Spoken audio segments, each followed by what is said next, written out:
Hey familia, Miranda here, and in today's video I do have some Criterion pickups to share with you guys. So it is November, it is Criterion month over at Barnes & Noble, which is always an exciting month for sure. And so I did go ahead and snag 10 titles. I was good and stuck to my limit of 10 this time around.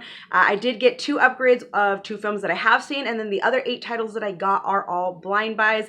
Let me know in the comments below what you guys picked up, if you guys went all crazy or not during this sale. But I'm pretty set with the 10 that I got this time around. I'll probably, wait until the flash sale in March to pick up some more. But yeah, I'm excited to share with you guys the titles that I did get. Sorry if I'm sounding a little bit funky. Everybody here in my household got sick, and of course I'm the last one to catch everything, so I'm kind of slowly coming out. But I'm still not fully recovered quite yet. But yeah, you guys, so let me go on ahead and share what I got. I did go into Barnes & Noble. I got like half the titles there, and then the other half I just got off of Amazon since they price match. It's just my Barnes & Noble location, they are just very...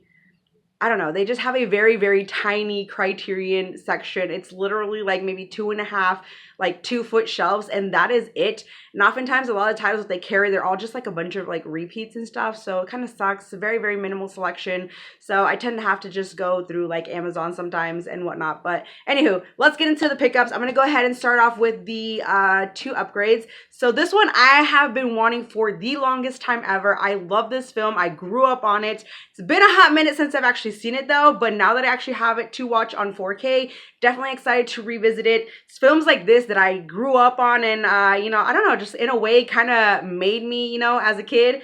But we have Menace to Society finally on 4K, you guys. I love this, the slipcase here. They kind of did this like cutout for like the Roman numeral 2, so it's pretty cool. But I do like this. It is one of those kind of like slip case thingies that you put in like sideways.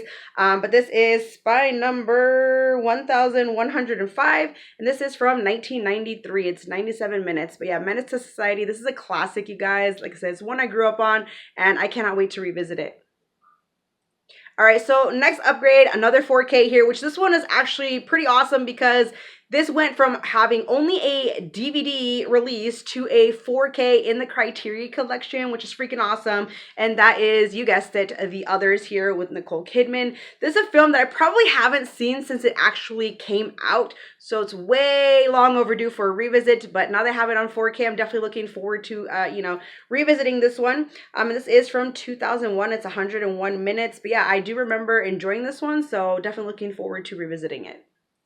And this is spine 1195.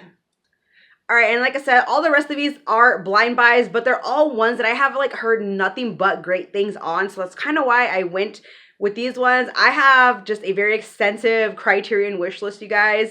I mean, per everybody's recommendations stuff, I'm always adding stuff to my list.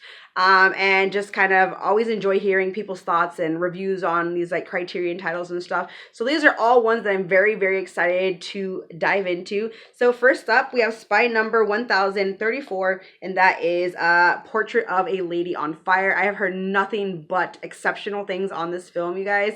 So I'm very, very happy to finally add this one into collection. And having such an extensive like Criterion wish list, it's so hard to just pick and choose which ones you actually want to buy each sale. I mean, the choices. So it was hard to pick which ones I wanted to go with this time around, but I'm pretty happy with my selection. But yeah, Portrait of a Lady on Fire.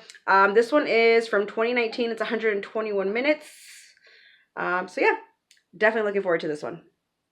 All right, next up is spine number 163, and that is Hopscotch. This one came highly recommended from my good friend John over at Platix2. He's mentioned this one time and time again in videos and stuff, and so I finally decided to go ahead and pick it up. I do enjoy Walter Matthau. Obviously, my kind of introduction to him was obviously Dennis the Menace, but I have enjoyed, other films that I've seen him in and stuff like that, and so per John's recommendation, definitely wanted to go ahead and check this one out. From what I read up on it, definitely seems like a pretty fun film, so I'm sure that I will take a liking to this one. And it is from 1980, and it's 105 minutes. All right, next up is spy number 1073, and that is Memories of Murder. This is from 2003. It's 131 minutes, and it is in Korean. This one is actually based on a true story of a string of serial killings. So definitely very, very interested in this one. Heard nothing but great things on it. This was actually one of the first titles that I threw onto my Criterion list to like check out and stuff like that. And so I figured it was time to go ahead and pick it up because it's been on there for a while. And so yeah, like I said, everybody has raved about this one, so I'm definitely looking forward to checking out. Seems like something that I would thoroughly enjoy, and I love all those kind of like murder mystery type things and stuff. So definitely looking forward to Memories of Murder. All right, so these next two titles, I must have had like Rock Hudson on my mind or something because they both star him. And I don't know, ever since I saw Pillow Talk, I've just kind of had a thing for his filmography. And so I'm wanting to add more and more of, you know, his stuff into my collection. And these next two titles, I have heard nothing but great things on. They have come highly recommended from several people here in the community. So first one I have here is Written on the Wind, which is by number 96. It is from 1956 and it is 99 minutes. But definitely caught my interest here. Great cast. Like I said, for Rock Hudson, I just wanted to go ahead and add this one into the collection. All right, and then the other Rock Hudson film that I have here is Spy Number 95.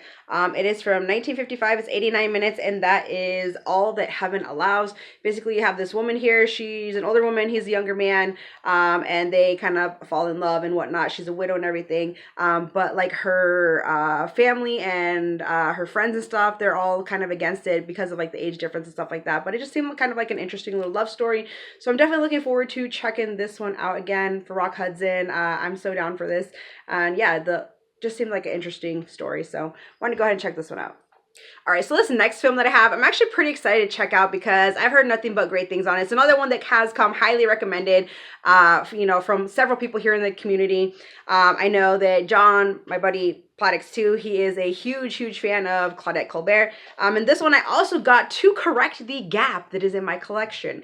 So if you guys watched my video where I shared a film for every consecutive year in my collection, if you haven't checked it out, there will be a link to it in the description box below. But I did not have anything for 1934. So my collection went from 1935 to 2023 with there being a gap in 1934 because my collection easily could have gone back to like I believe like late 1920s or something like that. But because I didn't have anything for 1934, I wanted to go ahead and correct that finally. So I did go ahead and snag Imitation of Life right here. It is spy number 1167. It's from 1934 and it is 110 minutes. So now I do not have that gap in my collection. So I'm happy about that and definitely looking forward to checking this one out. I hear this is just amazing. So cannot wait to give it a watch. All right, so down to the last two films that I got. These next two are actually both ones that I've kind of heard are quite on the odd side. But so we have Spy Number 725 from David Lynch. We have Eraserhead. This is from 1977 and it is 89 minutes. But I have always been curious about this one, heard great things on it. So hopefully I will take a liking to this one. But it definitely does seem kind of like a little bit of an odd film. So can't wait to check it out. And then last but not least, this one just got the 4K release. So I'm happy that I waited because I almost picked up the Blu-ray like last sale, but I'm glad that I waited since the 4K came. It's a David Cronenberg, and we all know those are kind of films that you either love them or you don't really like them. But we have a Videodrome. This is Spy Number 248. Yeah. And it is from 1983 and it is 89 minutes. But this one, just simply from what I was reading on the back, is not exactly what I had in mind about this film. So I'm definitely curious to check this one out. Seems kind of like a little bit of a wild ride. We'll see. But yeah, it looks like some fun, so I'm definitely looking forward to it.